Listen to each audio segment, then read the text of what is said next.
Suster, Bapak Ibu, saudara-saudari, anak-anak yang terkasih dalam Tuhan,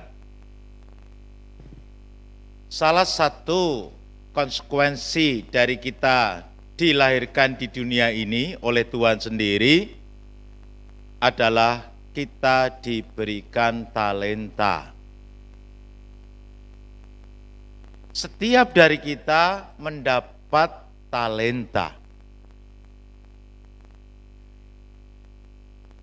Apa itu talenta? Panjenengan yakin bahwa mendapatkan talenta dari Tuhan sendiri? Yakin? Anak-anak juga yakin? Dapat enggak talenta dari Tuhan? Dapat? Dapat, oke. Mbah-mbah dapat enggak? Dapat. Pak Sutri yang mulia? Dapat enggak? Dapat. Menurut panjenengan apa itu talenta? Mbak IG, Mbak WA kok IG.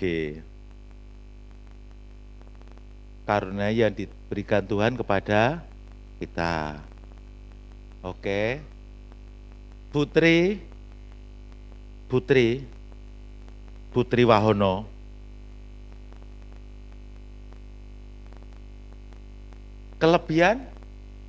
Kelebihan yang diberikan Tuhan kepada kita termasuk kelebihan berat badan. Termasuk, oke.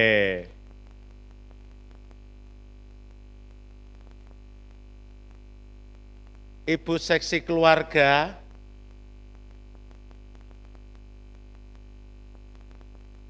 kemampuan yang dianugerahkan kepada kita, oke. Suami dari ibu seksi keluarga, oh ning kene. Napa Pak? Kemampuan. Oke. Mbah Seno, Mbah, nur jenengan Mbah. Napa Mbah? Talenta niku Mbah?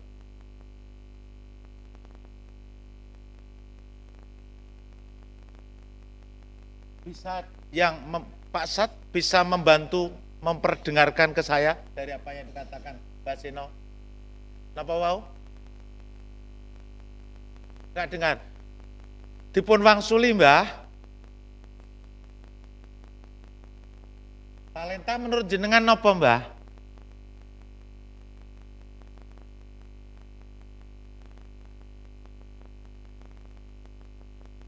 Dibantu kalih nyonyae mboten napa-napa.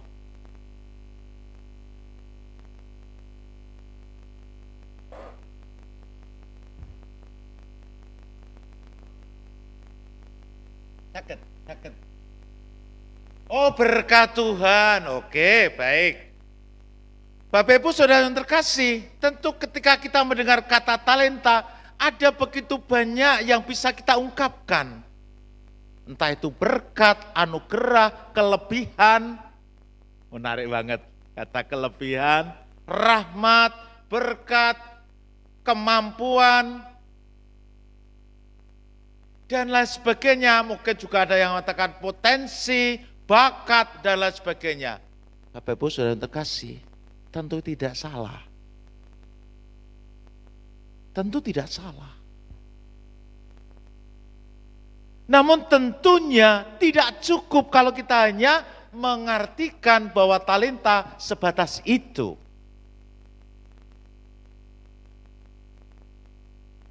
Tuhan mau memberikan kepada kita bahwa yang kita terima sebagai sebuah talenta tidak lain adalah panggilan hidup itu sendiri.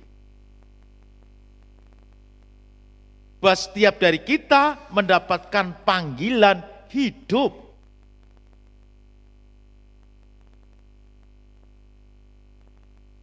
Maka ketika kita bicara tentang panggilan hidup, kita tidak bisa dibatasi dengan soal kuantitas ataupun jumlah tertentu. Bahwa dalam panggilan hidup tentu ada macam-macam yang bisa kita terima. Tapi intinya bahwa kita dalam menjalani panggilan hidup ini sebagai sebuah talenta yang harus kita hidupi, itu tidak tergantung dari jumlah apakah itu 1, ataukah 2, ataukah 5. Mungkin Yesus bisa saja memberikan perumpamaan ini tidak hanya sebatas 5, tapi bisa juga 100. Tapi boleh juga bahwa tidak dibatasi hanya 5 ataupun 2, tapi boleh juga 3 atau 4 dan lain sebagainya. Maka fokus kita diajak bukan pada jumlah. Karena masing-masing kita memang memiliki yang disebut kelengkapan dari panggilan hidup itu berbagai macam. Saya dan panjenengan tidak sama pasti. Anak yang pinter gambar. Ada yang jangankan gambar, nulisnya wis elek. Saya ini sampai berjuang mati-matian nulis ya panggah kayak ceker ayam. Ada yang pinter nyanyi. Itu kelengkapan panggilan hidup. Tapi ada yang tidak bisa nyanyi. Kalau yang nggak bisa nyanyi, nggak bisa dipaksa harus nyanyi. Paling-paling kalau ikut kor ya lip sync. Jadi kita mau ngapa-ngap ngono, tapi ning kene iki panggah kita ora kenceng gitu. Tadi ada yang nyanyi. Berbahagialah orang yang takwa pada Tuhan. Neng kok gak kenceng?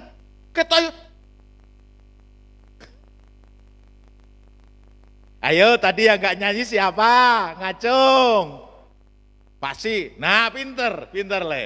Pinter. Karena Mas Brili kan tidak nyanyi, ngiringi ya. Baik. Kalau saya gak akan tanya ke sini. Karena mesti akeh sing ngacung ya gitu. Apalagi kalau saya berikan ini, ayo yang ndak nyanyi tadi ngacung, tak kasih hadiah. Oh ngacung kabeh, gitu. Jangankan nyanyi Bapak Ibu, wong watoke fales loh. Wong nek iso nyanyi dipaksa-paksa wong watoke fales loh. Watok fales jajal piye contone? Mbon jenengan nek pas ini bedakan aja batuk antara tanggal muda dengan tanggal tua beda kok. Nek tanggal muda itu watuke rada legon. Nek wis rada tuwek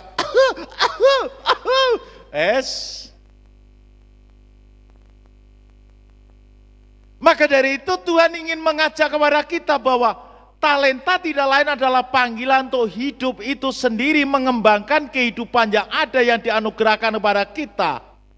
Maka tidak diukur dari kuantitas melainkan kualitas. Ini dikaitkan dengan soal tanggung jawab. Kita diajak bertanggung jawab untuk mengembangkan dan tidak dikaitkan dengan hasilnya bagaimana.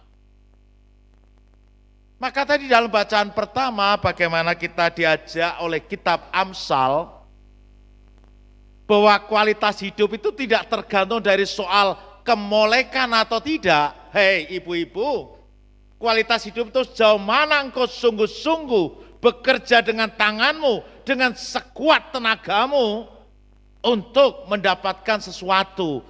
Perkara dapatnya berapa, enggak usah ditanya. Kita ini kadang-kadang kan mengukur bahwa keberhasilan hidup itu kalau sudah mendapatkan hasil. Nggih napa mboten?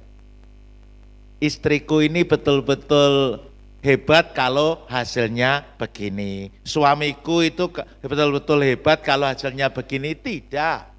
Tuhan tidak melihat hasilnya berapa. Yang penting ada hasil.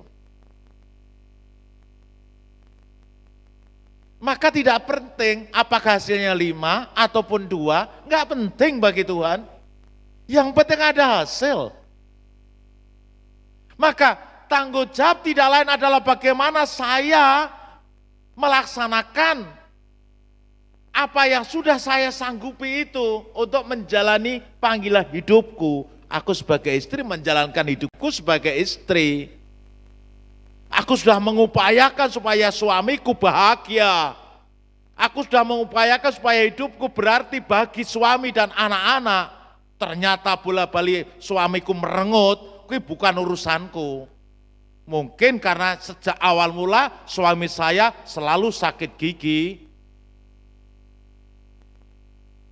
Tapi akan menjadi keliru kalau aku tidak mengupayakan secara optimal dalam hidup ini. Weslah, sama panjenengan semua dipanggil menjadi apapun, berusahalah seoptimal mungkin. Dan hasilnya biarlah tergantung pada Tuhan. Saya sebagai imam juga sudah berusaha jadi imam. Tak usahakan semaksimal mungkin. Wedene mengecewakan umat itu bukan urusan saya, mungkin Tuhan ingin menguji umat. Bahwa hasilnya seperti apa, saya sudah berusaha sebaik mungkin, meskipun hasilnya tetap bodoh, itu bukan urusan saya, tapi urusan Tuhan. Amin. Jadi dengan demikian kita mengupayakan, kita ini dipanggil untuk mengupayakan, kita akan berdosa kalau kita menyembunyikan. Nah ini kadang-kadang kita ini kan tergoda, karena kita punyanya sedikit maka aku malu, maka aku bersembunyi. Ini keliru, sedikit pun tidak apa-apa, tunjukkan itu secara optimal. Aku iso ku nyanyi yang ngene iki. Aku isoku bekerja ya begini ini sudah optimal. Perkara hasil biarlah Tuhan yang menentukan. Amin, saudara-saudara. Maka dengan demikian pesan untuk Bapak Ibu, suami istri, pasangan suami istri, ini juga refleksi loh ya. Apakah aku sudah berusaha seoptimal mungkin untuk melakukan yang terbaik bagi pasanganku? Apakah itu sudah menjadikan pasanganku bahagia atau tidak? Itu urusannya pasangan, tapi aku sudah mengupayakan. Bayangkan, ketika aku pergi aku selalu ingat istriku. Ketika aku pergi dan aku dapat nasi bandem wis tak gawa mulih sak nasi-nasine, bukan nasinya aku makan, bandemnya tak bawa pulang juga tidak. Ketika aku dapat kerupuk pun secuil saya bawa pulang. Ternyata sampai rumah suami malah marah-marah gara-gara kerupuk secuil. Lah olehku ya secuil loh kok. Masa ya aku nggawa utuh. Wes gak gelem aku. Maka kita hanya bisa mengatakan juga bersama dengan Tuhan, sekarang terserah padamu. Hanya begini adanya. Hormati keputusanmu. Apapun yang akan kau katakan. Kan gitu. Ini yang bisa kita lakukan. Maka ya tidak bisa lain. Aku sudah berusaha optimal, sudah berusaha sekuat tenagaku, tapi perkara hasil biarlah Tuhan yang menentukan. Allah memberkati kita.